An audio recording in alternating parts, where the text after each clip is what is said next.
겉으로 봤을 때는 그냥 지극히 평범해 보이는 가정에서도 보면 회피형 아이가 급증하고 있어요. 이건 최근 애착 연구가 진행되면서 밝혀진 사실인데요. 통계적으로 이러한 밑에서 자란 아이가 회피형 애착을 갖게 되더라 하는 것이죠. 반대로 생각하면 오히려 훨씬 더 강력한 회피형 인간을 만들어버리는 양육인 거예요. 여러분 안녕하세요. 네, 일단 먼저는 연애와 심리학 코너에서 회피형 애착과 관련된 영상을 사랑해주셔서 감사합니다. 사실 회피형도 회피형이지만 애착 관련 영상 자체가 조회수가 전부 장난이 아니에요. 솔직히 좀 기분이 좋더라고요. 뭔가 있잖아요. 정성을 담은 보람이 있구나 이런 생각이 들었어요. 물론 제가 이렇게 다시 보면은요 부족한 부분이 보여요. 그래서 막 다시 올리고 싶고 막 그렇거든요. 그렇지만 그럼에도 불구하고 많은 관심과 사랑 주셔서 진심으로 감사합니다. 그만큼 애착 유형이 2030, 40 세대까지 관심사가 되고 있다는 걸 보여주는 것 같아요. 대략 10년 전 연구 결과를 토대로 봤을 때 안정형 애착이 50%, 불안형 애착이 30%, 회피형이 20% 이렇게 통계치가 나오거든요. 하지만 현재 지금 기준으로 봤을 때 사실 현대사회에 회피형 유형의 사람이 늘고 있는 추세입니다. 이걸 심리학에서는요 회피형 애착을 가진 한 개인의 문제로 보는 게 아니라 사회 전반적인 문제로 보고 있어요. 그래서 앞으로 여러 편에 걸쳐서 회피형에 대한 이야기를 다뤄보려고 합니다. 왜 요즘 점점 회피형 애착이 많아지고 있는지 궁금하시죠? 이야기를 막상 들어보시면 어려울 건 전혀 없고요. 여러분도 다들 공감하실 거예요. 일단 국내 최고의 심리 채널 미리 구독해주시면 감사하겠습니다.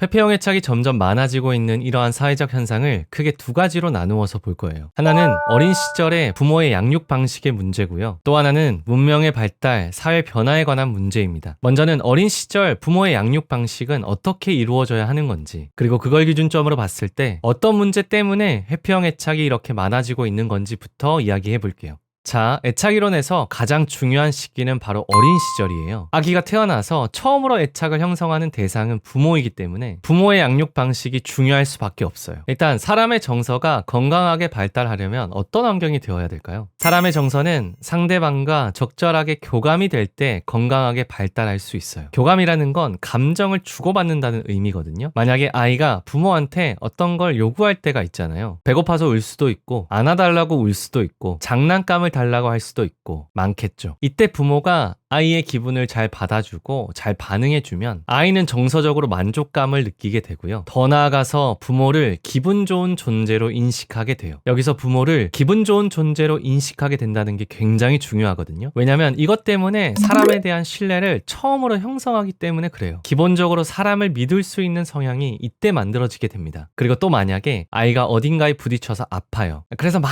울어요. 근데 그때 옆에서 엄마가 신경도 안 써주고 무관심하거나 아니면 옆에서 막 뭐라 하고 그러면 현재 지금 아이가 느끼고 있는 자신의 정서를 엄마랑 적절하게 교감하지 못하게 되겠죠. 이렇게 되면 자기가 지금 표현한 감정이 뭔가 잘못된 건가? 이런 상황에서 이러는 게 이상한 건가? 이렇게 잘못 인식할 수가 있어요. 감정 표현을 적절한 상황에서 자연스럽게 못하는 사람이 될 수 있는 거예요. 그런데 반대로 이때 부모가 같이 슬퍼해주고 걱정해준다면 어떻게 될까요? 이게 바로 공감해주는 거예요. 부모로부터 이런 식으로 공감을 받게 되면 아이는 지금 상황에서 어떤 감정을 어떻게 표현해야 되는지를 배우게 돼요. 아, 이런 상황에서 내가 슬퍼하는 게 자연스러운 거구나, 맞는 거구나 이러면서 자연스럽게 자신의 감정을 부모를 통해서 거울처럼 부모를 보면서 하나씩 정립해 나가게 됩니다. 감정을요. 그리고 이런 식으로 부모와 아이가 반응을 주고받고 공감을 주고받는 시간이 늘어나고 반복되면서 아이도 누군가한테 부모랑 똑같이 반응해주고 공감하는 습관을 갖게 되고요. 그렇게 되면서 자신의 정서와 타인의 정서를 공감할 수 있게 되고 또 적절한 상황에서 적절한 반응을 할 수 있는 아이로 길러지게 되는 거죠. 이게 안정형 애착이 형성되는 과정이고요. 이게 애착 유형의 기준이 됩니다. 그런데 이와는 반대로 아이가 반응과 공감을 적절히 받지 못하면 어떻게 될까요? 이렇게 되면 안타깝지만 부모를 시작으로 해서 타인을 신뢰하는 게 어려워져요. 그리고 타인을 공감하는 능력도 당연히 부모한테서 배우지 못하게 되겠죠. 어릴 때 받아본 적이 없으니까 할 줄 모르는 게 당연해요. 이렇게 되면 타인도 타인이지만 이런 식으로 부모가 적절한 반응과 공감을 아이한테 해주지 못했을 때 불안정한 애착으로 자라게 됩니다. 그런데 이러한 불안정형 애착 중에서도 유독 현대사회에 회피형 애착이 많아지고 있는 이유 첫 번째는 부모가 양육 과정에서 아이를 방치하는 경우 때문에 그렇습니다. 방치라는 건 부모가 아이한테 제대로 반응을 못 해주고 공감도 못 해주는 걸 말해요. 예를 들어볼게요. 아이가 배고파서 울어요. 그런데 엄마가 뭐 때문인지 반응해주지 않고 제대로 보살펴주지 않는 거예요. 이건 약간 극단적인 상황이긴 하지만 이게 무반응이에요. 반응이라는 게 없으니까 당연히 공감도 없겠죠. 이런 상황에서 아이는 어떻게 대응할까요? 배고픔의 문제는 언제나 생존과 직결되기 때문에 이건 굉장히 공포스러운 일이에요. 그렇다 보니까 본능적으로 아이는 집이 떠나갈 정도로 울어요. 아기 우는 거 들어보신 분들은 다들 아실 거예요. 저도 조카가 작정하고 우는 걸 들어봤는데요. 지금 당장 안 달려가면 숨 넘어가서 죽는 거 아니야? 싶을 정도로 울어요. 윗집, 아랫집, 옆집 할 거 없이 다 들릴 것 같이 운단 말이에요. 근데 문제는 뭐냐면 그럼에도 엄마가 안 보살펴주고 아이의 요구에 반응하지 않는다고 해볼게요. 이렇게 되면 아이가 지쳐서 나가 떨어질 때까지 울다가 어느 순간 이제 더 이상 힘이 없어서 못 우는 거예요. 그런데 이러한 상황이 한 번으로 끝이 아니라 계속 이러한 일이 반복된다고 하면 어떻게 될까요? 아이는 더 이상 울지 않습니다. 아예 처음부터 기대를 안 하게 되는 거예요. 네, 이건 하나의 예시이지만 이런 식으로 부모가 생활 전반에 걸쳐서 아이를 잘 보살피지 못하면 결국 누군가의 도움도 필요로 하지 않는 독립적인 사람으로 자라게 됩니다. 회피형의 내면을요, 깊이 이렇게 들여다보게 되면 상처받지 않으려고 이렇게 독립적인 사람으로 바뀐 거예요. 애초에 자신이 거절당할 상황을 만들지 않으려고 관계를 피하는 거지만 회피형은 대부분 그렇게 생각하지 않아요. 원래 자기는 누군가의 도움 따위는 필요 없는 사람이라고 생각하는 거예요, 그냥. 하지만 이건 어린 시절에 자기도 모르는 사이에 생존을 위해서 본인이 본능적으로 선택한 반응이다 보니까 자기한테 상처가 있어서 그렇다고 생각을 못하는 것 뿐이에요.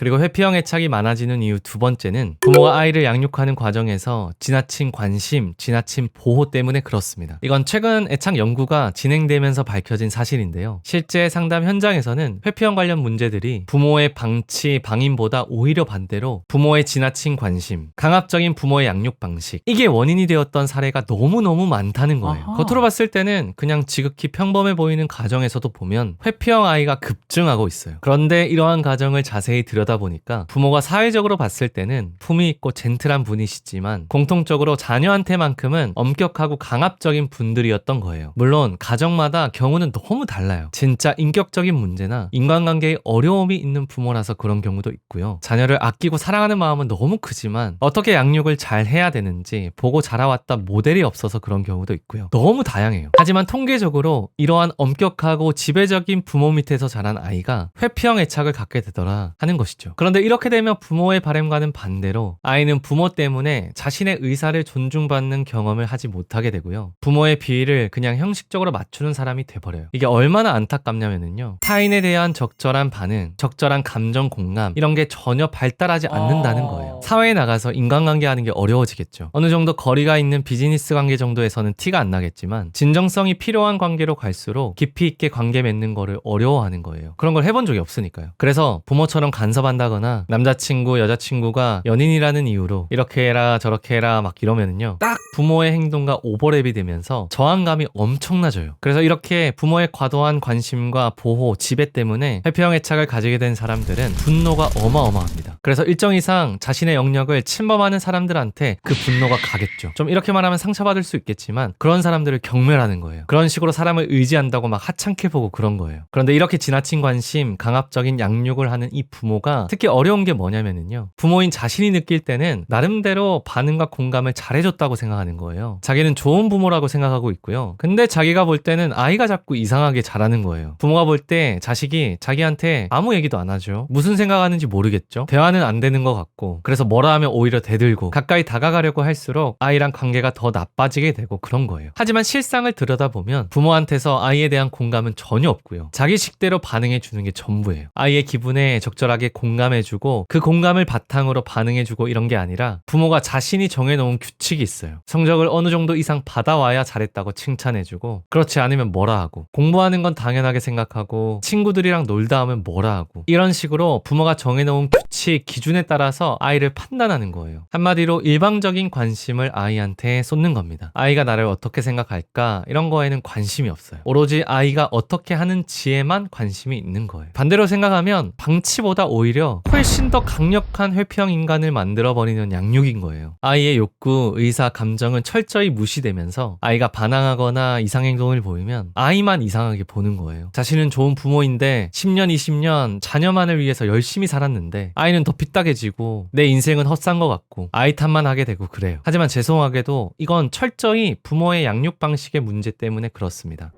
회피형 애착이 많아지는 이유 세 번째는 안정형 애착이 아닌 부모가 점점 많아지고 있기 때문입니다. 부모가 안정형 애착이 아니면 자녀도 안정형 애착이 될 수가 없어요. 애착은 유전보다 후천적으로 환경적 요인 때문에 결정되는 경우가 대부분입니다. 근데 유전이든 환경이든 최초 양육자가 부모라고 한다면 부모의 애착을 그대로 배울 수밖에 없겠죠. 부모가 만약에 제대로 공감해주는 법을 모르는데 아이가 어떻게 공감하는 법을 배울 수가 있겠어요? 아이가 부모한테 관심을 원해도 부모가 적절한 반응을 해주지 못하는데 아이가 커서 어떻게 다른 사람의 마음을 헤아릴 수가 있게 되겠어요? 이건 순리입니다. 만약에 불안정형 애착 중에서 회피형이 부모가 되었다고 해볼게요. 회피형 부모는 자녀의 기분을 잘 알아차리지 못해요. 그리고 회피형은 주로 자기 긍정, 그러니까 자기애가 엄청 강하기 때문에 자기 뜻대로 막 자녀한테 밀어붙이는 경향도 강할 거예요. 부모인데도 자기한테 관심이 전혀 없고 자기랑 감정 교류가 안 돼요. 그러면서 부모라는 이유로 일방적으로 요구하는 것들만 많은 거예요. 이렇게 되면 아이는 자연스럽게 마음의 문을 닫아버리게 되겠죠. 그래서 회피형 애착을 가진 사람들 중에 부모에 대한 인식이 안 좋은 경우가 많아요. 물론 부모 중에 엄마 한 사람, 아빠 한 사람, 아니면 부모 둘 다 이런 식으로 다양하겠죠. 그런데 만약에 부모 중에 한 명이라도 안정형 애착을 가진 사람이라고 한다면, 그래서 그 부모로부터 건강한 관계를 경험했다면, 아니면 성인이 되고 나서 만났던 친구나 연인한테서 건강하고 안정된 애착을 경험하게 된다면 이 아이의 애착 자체가 안정되게 바뀔 수도 있고요. 아니면 자신을 객관적으로 돌아볼 수 있는 사람이 되거나 의식 수준이 많이 향상된 사람이 된다면 타인을 헤아릴 수 있는 사람이 되기도 해요. 회피성 기질이 여전히 그대로 있다 하더라도요.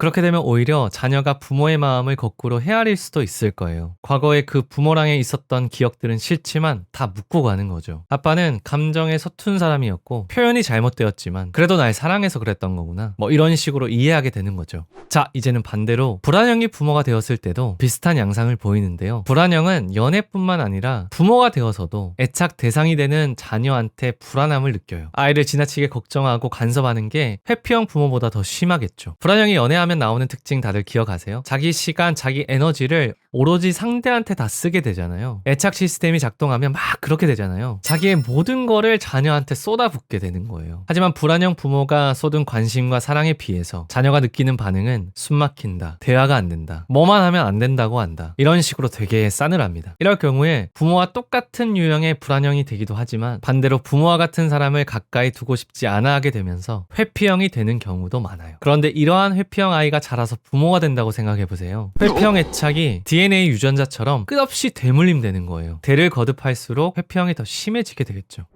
네, 마지막으로는 현대사회의 발전과 관련된 문제입니다. 뉴질랜드에서 발표했던 한 연구 결과에 따르면 TV나 컴퓨터, 스마트폰을 하는 시간이 길면 길수록 부모나 친구, 연인 이들과의 애착 관계가 부족해진다고 해요. 이게 왜 그러냐면요, 엄마가 자기 볼 일이 생길 때 아이한테 폰으로 영상 같은 걸 보여주잖아요. 아니면 집에서도 태블릿이나 이런 TV 화면으로 애니메이션, 키즈 프로그램 같은 걸 보여주잖아요. 그런데 그러면 그럴수록 잠깐이 아니라 이러한 매체를 의지하는 시간이 길어지고 많아지는 거예요. 이런 영상 같은 매체는 아이와 직접적으로 교감하는 시스템이 아니죠. 그냥 내용이 일방적으로 재생되잖아요. 아이가 좋든 싫든 울든 아이의 기분이나 의사에 전혀 반응도 못하고 공감도 못해요. 근데 현실적으로 봤을 때는 엄마가 24시간 동안 아이를 볼 수가 없잖아요. 그래서 이 자체가 현대사회의 문제가 된다기보다는 심리학에서 진짜 우려하는 게 뭐냐면요, 이걸 보면 볼수록 아이 스스로가 매체에 대한 의존도가 계속 높아진다는 거예요. 이게 바로 인터넷 의존증, 인터넷 중독입니다. 만약에 아이가 자라면서 부모와의 관계가 좋지 않아요. 그런데 내가 애써 굳이 마음대로 안 되는 인간관계에 목숨 걸 필요 없고요. 내가 내 자유로 판단하고 결정하고 조종할 수 있는 게임에서 성취감을 더 느끼고 유튜브, OTT 서비스 이런 게 너무 재밌어요. 내가 딱히 뭔가 노력하지 않아도 즐거움을 얻을 수 있잖아요. 여기서 얻는 만족감이 너무 큰 거예요. 아무도 나를 괴롭히지 않는 나만의 공간인 셈이죠. 그러면서 더욱더 인간관계를 회피하게 되고 바로바로 보상을 얻을 수 있는 SNS, 인터넷 매체에 의존하게 되는 거예요.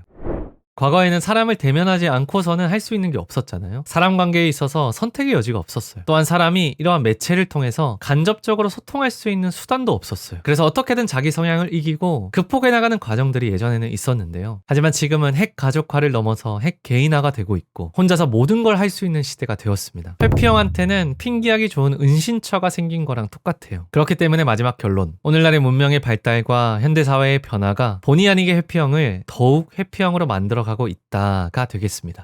네, 오늘은 현대사회에 왜 이렇게 회피형 애착을 가진 사람들이 많아지고 있는지 그 이유 4가지에 대해서 알아보았습니다. 회피형 애착을 이해하는데 도움이 많이 되셨기를 바라고요. 다음 영상도 기대해주세요. 그리고 국내 최고의 심리 채널 미리 구독해 두시기 바랍니다. 좋아요와 알람 설정까지 아시죠? 감사합니다. 안녕.